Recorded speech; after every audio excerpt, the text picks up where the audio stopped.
Bonjour et bienvenue. Alors aujourd'hui on va faire un tirage détaillé de l'état d'esprit de cette personne,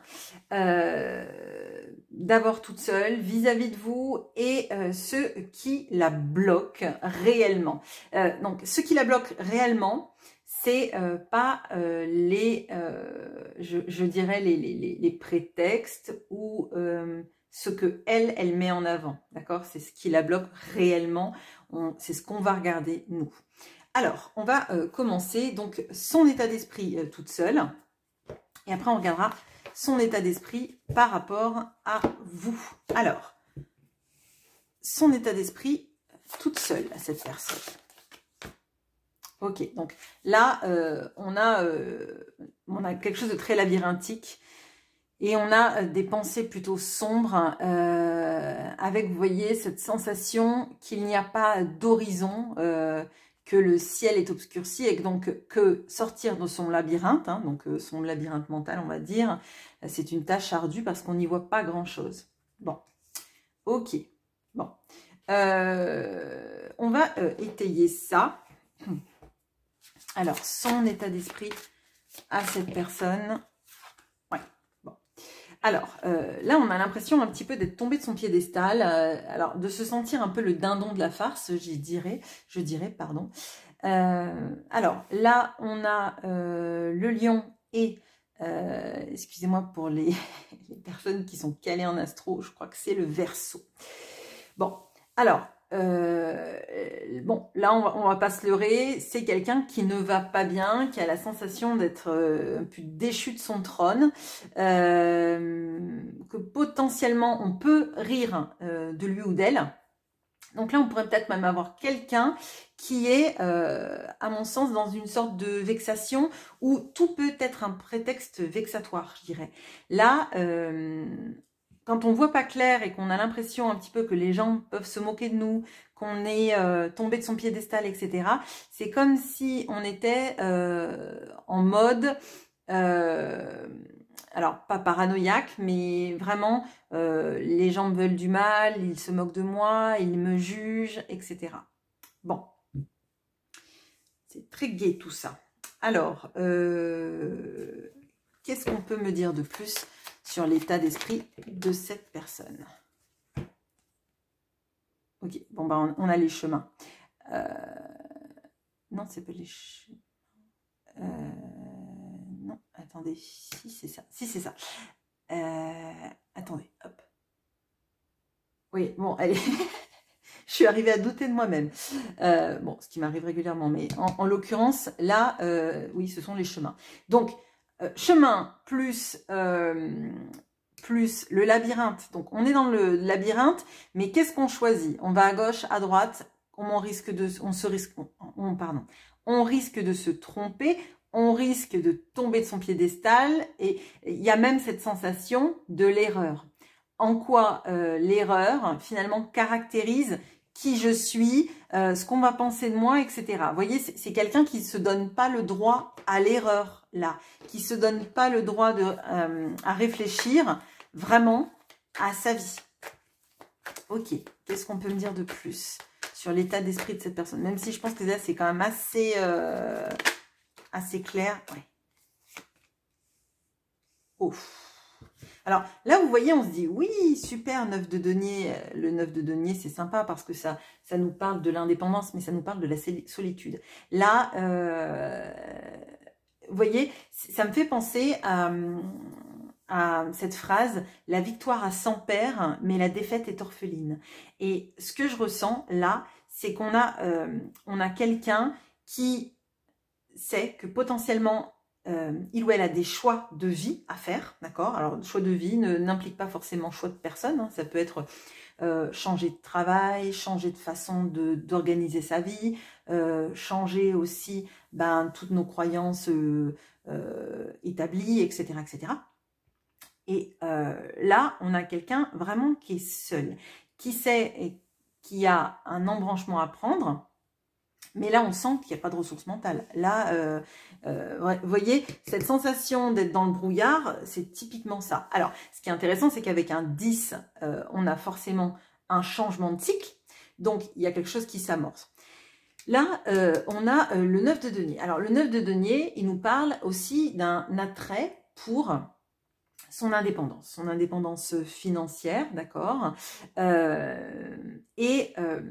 je dirais que peut-être que ça, c'est important pour cette personne. Actuellement, c'est peut-être la seule chose qui marche bien dans sa vie. Alors, ça ne veut pas dire qu'elle roule sur l'or, mais il y a la sensation du confort financier qui est préoccupante pour cette personne et qui est la seule chose qui fonctionne pas mal, je dirais. Là, de ce qu'on voit, c'est quelqu'un qui est épuisé, fatigue mentale, fatigue physique. Donc, vous voyez, là, on a quelqu'un qui tombe. Là, on a quelqu'un à terre. Et là, on a quelqu'un qui va pas tarder parce que la charge est trop lourde. Donc, on peut avoir quelqu'un, par exemple, qui a mal au dos, qui se blesse les jambes, qui tient plus debout parce que on fait trop de choses. C'est à la fois la charge mentale, la charge physique, la charge corporelle de plus arriver à tout porter et de se dire qu'on va tomber. Alors tomber de fatigue ou tomber tout simplement parce que on suit plus le mouvement et puis parce que on est à un embranchement de sa vie et visiblement on a peur des choix qu'on va prendre ou qu'on doit prendre pour aller mieux, pour changer des choses qui ne fonctionnent pas. Voilà. Donc là, comment ça va Bon, j'avais la chanson comme ci, comme ci, comme ci, comme ça, mais là, je pense que comment ça va, pas du tout. Ça va pas du tout. On va pas se leurrer. C'est quelqu'un qui va mal, qui est peut-être en mode un peu très susceptible. Là, si vous avez des communications avec cette personne, il est possible qu'elle vous renvoie dans vos 22 de manière peut-être même agressive, pas très délicate, hein, parce que là, quand on va mal comme ça, je pense qu'on n'est pas capable de tact, on n'est pas capable d'une grande communication et de mettre les mots sur les sentiments. C'est directement, les angoisses finissent en colère ou finissent en stigmatisation ou finissent en victimisation et en je cherche les coupables. Ok, bon. Allez, on va regarder vis-à-vis de vous. Alors, vis-à-vis de vous, non, on va commencer par ça. Quel est l'état d'esprit de cette personne vis-à-vis de vous? Ah, attendez, il y en a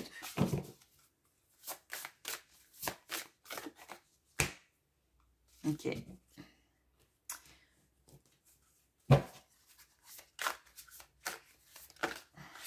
Bon. On va... Ce serait bien que... Okay. Alors, il y a 2 fois la notion de l'enseignement, l'enseignant. J'avais pris quoi? J'avais pris... Oui. Alors, vis-à-vis de vous... Non, trop.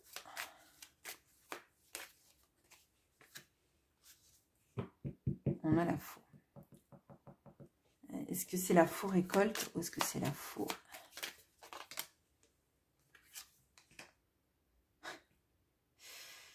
Oui, alors bon, on va voir avec les autres cartes parce que visiblement, vous tombez, mais on ne veut pas me dire si c'est la faux récolte ou si c'est la faux coupure. Bon, alors, bon, qu'est-ce qu'on a? On a vraiment son état d'esprit vis-à-vis de vous. Je dirais que même si cette personne ne vous le dit pas, vous êtes inspirante pour cette personne. Il y a quelque chose de comme si vous montriez le chemin. Un petit peu comme l'ermite qui, une fois qu'il a trouvé sa lumière, éclaire la route pour les autres. Hein. C'est un mélange même entre l'ermite et le hiérophante, là, avec ces cartes-là. Alors, qu'est-ce que je ressens, moi? Je ressens que cette personne, elle est un peu perdue et c'est pour ça que là, c'est pas très clair. Cette personne, elle a à la fois envie de récolter avec vous. Alors, récolter aussi potentiellement le savoir que vous transmettez, peut-être même de l'énergie, je vous le dis, et à la fois envie parfois d'être tranchant et coupé. Je vais garder les 2 alternatives parce que pour moi, si ça ne tombe pas, c'est que potentiellement, c'est pas clair. On va l'éclairer avec notre tirage. Mais à mon sens, il y a une ambivalence là. De toute façon, vu dans quel état d'esprit elle est, où ça va pas et où elle est vexée, etc., il est possible qu'elle soit à la fois en demande de vous, de votre énergie, de ce que vous savez, de ce que vous apportez, et à la fois dans un refus de ce que vous apportez, de la manière dont vous l'apportez. Vous voyez, c'est comme si en fait vous deviez apporter toute votre bibliothèque de savoir et que c'est cette personne qui décide dans quel livre elle pioche. Mais pas que vous lui fassiez un condensé, pas que vous lui fassiez un résumé, et pas que vous lui disiez par où passer. Ok, bon. Je ne sais pas si je suis claire.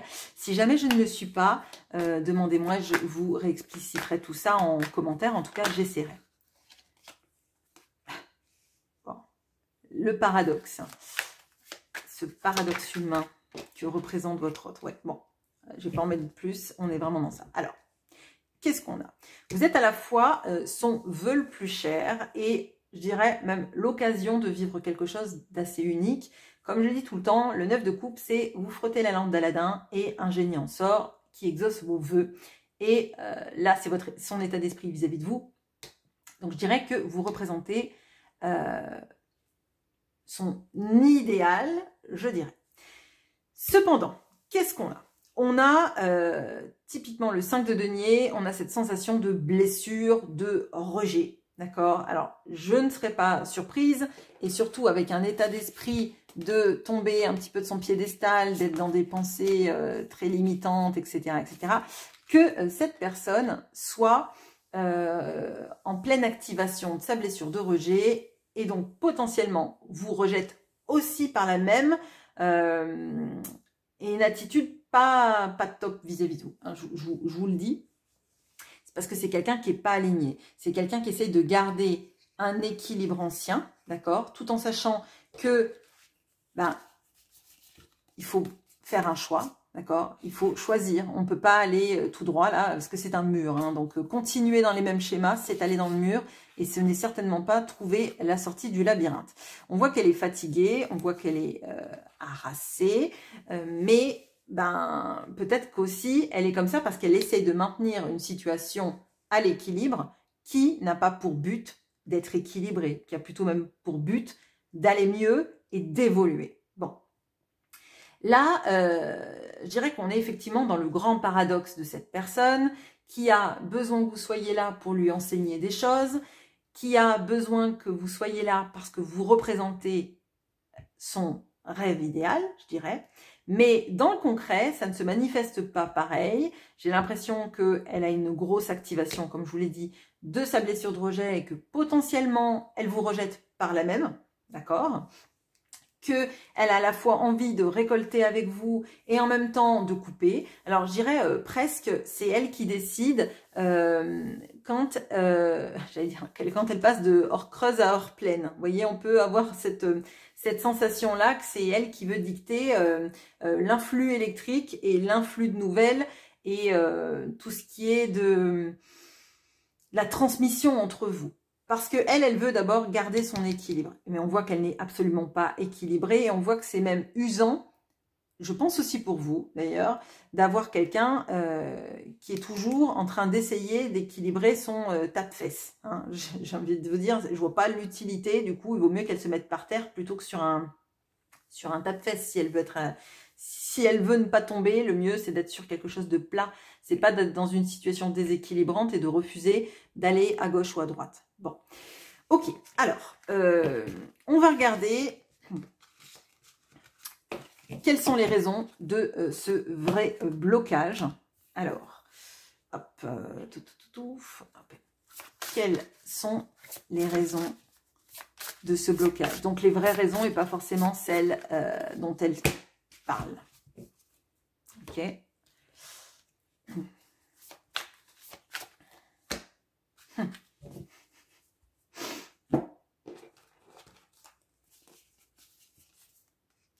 C'est le même, hein. On est d'accord?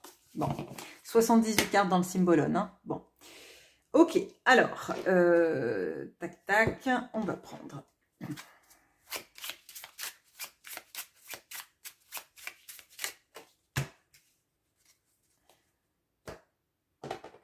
Et hop, je pose toutes mes cartes et on y va.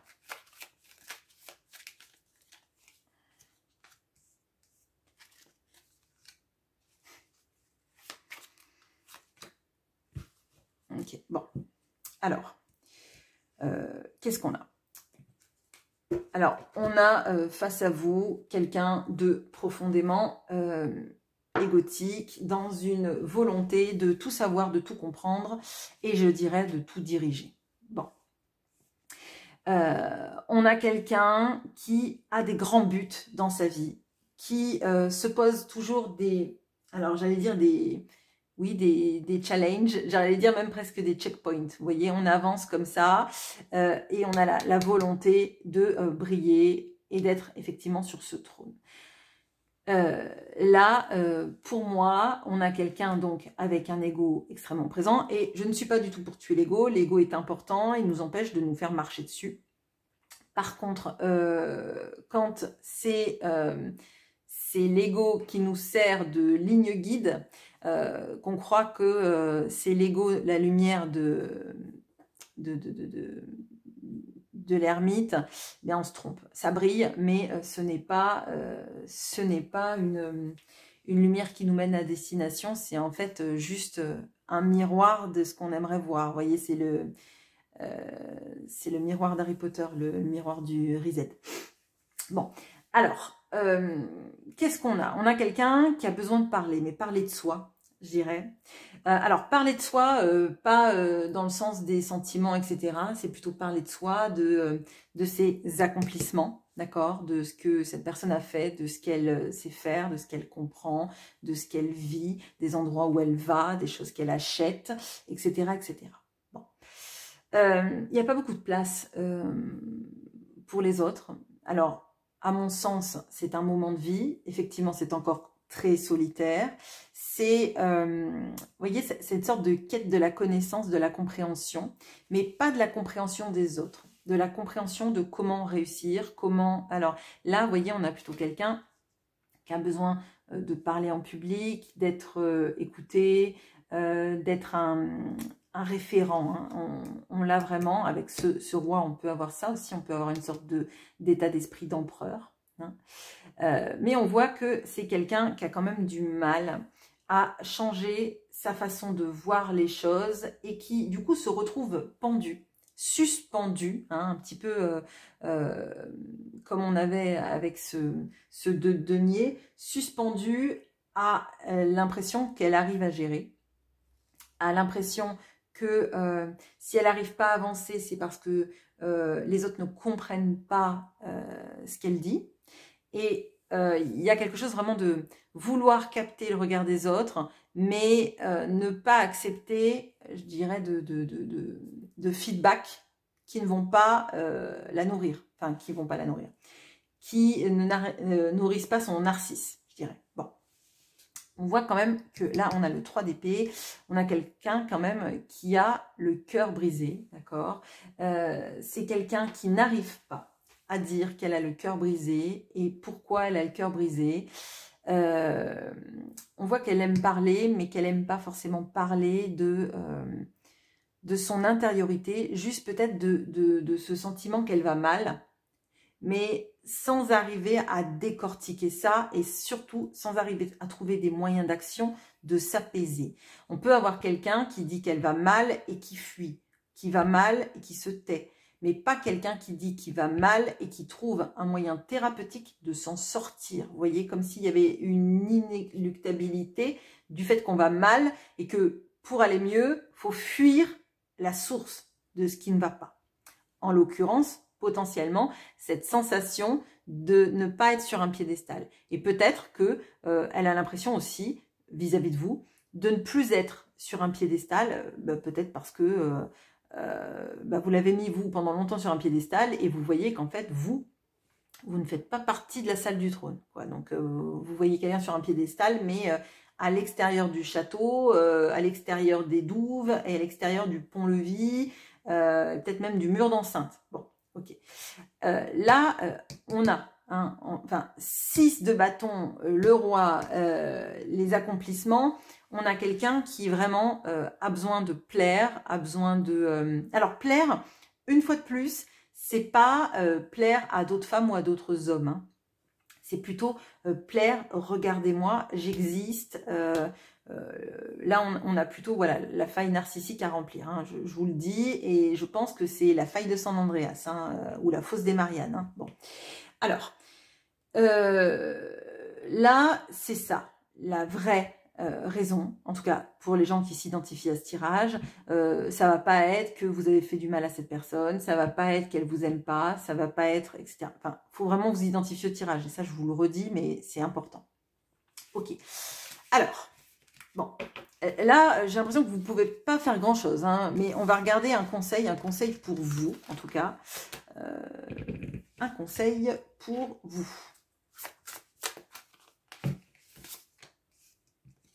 Ah, ok. Alors, la carte est arrivée à l'envers, sachant qu'il n'y en a aucune.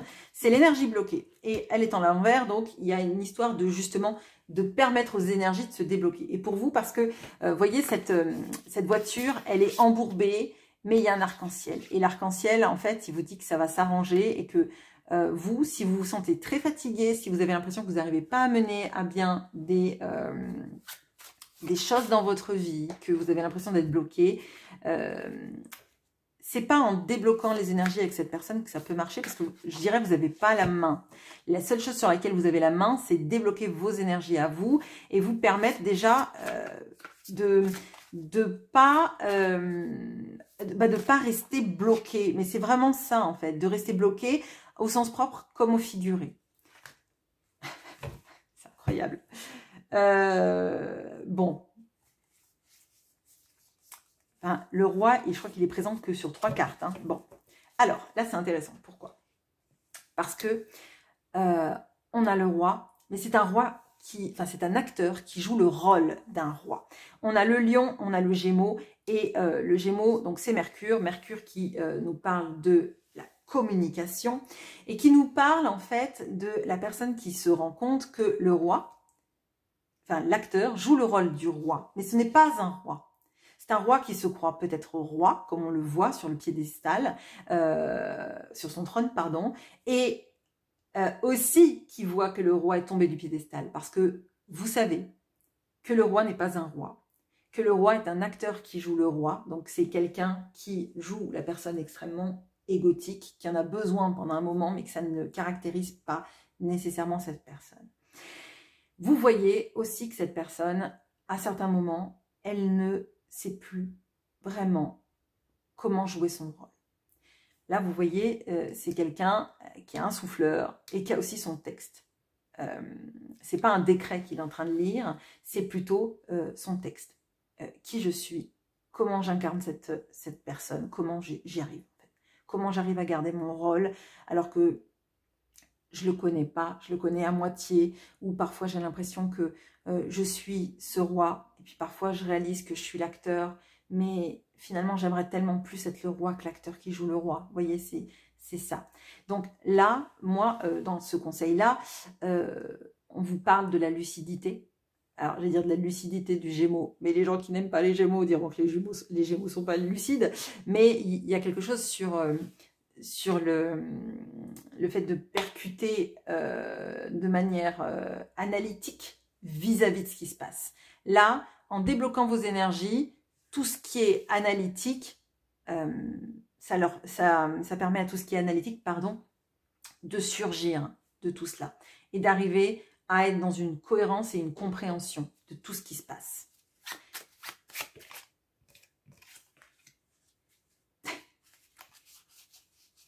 Bon. Alors, c'est cette personne, alors même si cette personne est une femme, mais on a un peu ça.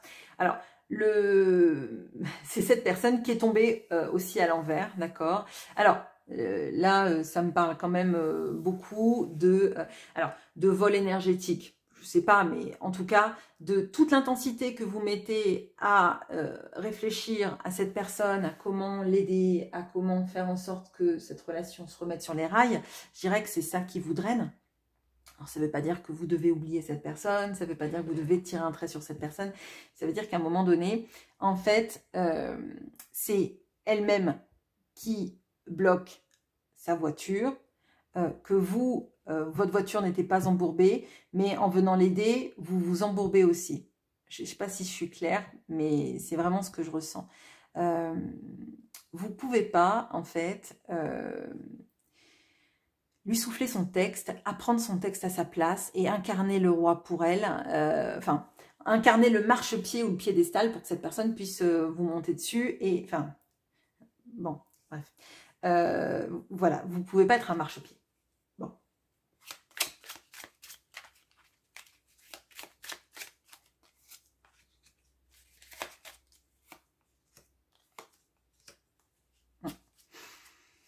Alors, qu'est-ce qu'on a? On a le roi de denier, on a le... Ah, attendez, il y a une carte qui vient de tomber. Excusez-moi, je vais la chercher. Hop. Ouais, bon. Alors, on a la notion encore de la rationalisation, de la compréhension et vraiment de faire entrer en jeu votre sphère analytique, vos compréhensions de la vie, mais les garder pour vous, je dirais, pour vous aider à avancer. Bon. On a cette notion de faire des choses qui vous importent, d'exaucer aussi certains de vos rêves, d'accord, parce qu'en fait, cette personne, vous représentez son rêve. Est-ce que vous, en l'état actuel des choses, à l'heure actuelle, elle représente vraiment vos rêves, comme elle est à ce moment-là? Et qu'est-ce que vous proposez en termes d'avenir, de réjouissance, d'enthousiasme? Qu'est-ce que vous proposez? On a aussi la notion des synchronicités. Donc là, je dirais qu'il y a des choses à suivre dans les synchronicités, mais peut-être d'éviter de rapporter toutes les synchronicités à cette personne. Et plutôt de poser des questions pour vous, comment aller mieux en suivant ces synchronicités, plutôt que demander comment vous pouvez vous remettre avec cette personne, comment l'aider, etc. Aidez-vous et vous verrez déjà... si vous êtes, vous, sorti de ces énergies bloquées, vous serez peut-être une meilleure aide pour cette personne qu'à deux voitures embourbées pour dépanner l'autre. Vous voyez, c'est un peu cette notion-là. Donc là, je dirais effectivement, le focus, il est de s'occuper de soi, de cultiver en soi déjà l'ancrage, donc du réancrage, de l'analyse, faire des choses qui vous passionnent et que vous avez peut-être laissées de côté, d'accord, et demander des choses concrètes vis-à-vis de questions qui vous parlent de vous, en fait, et pas de cette personne. Essayez de basculer le champ de vision sur vous, sur ce qui vous nourrit, sur ce qui vous fait du bien, et cette personne, elle devrait faire de même pour aller mieux, d'accord, et pas comment est-ce que je peux remonter sur le trône, mais est-ce que je suis vraiment un roi? Et si je ne suis pas un roi, est-ce que c'est la fin des haricots?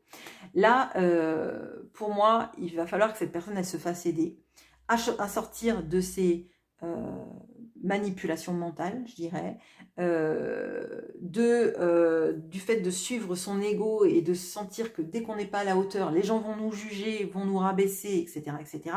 Alors, je ne dis pas que ça n'arrive pas, mais je dis que sinon, on ne fait jamais rien, en fait.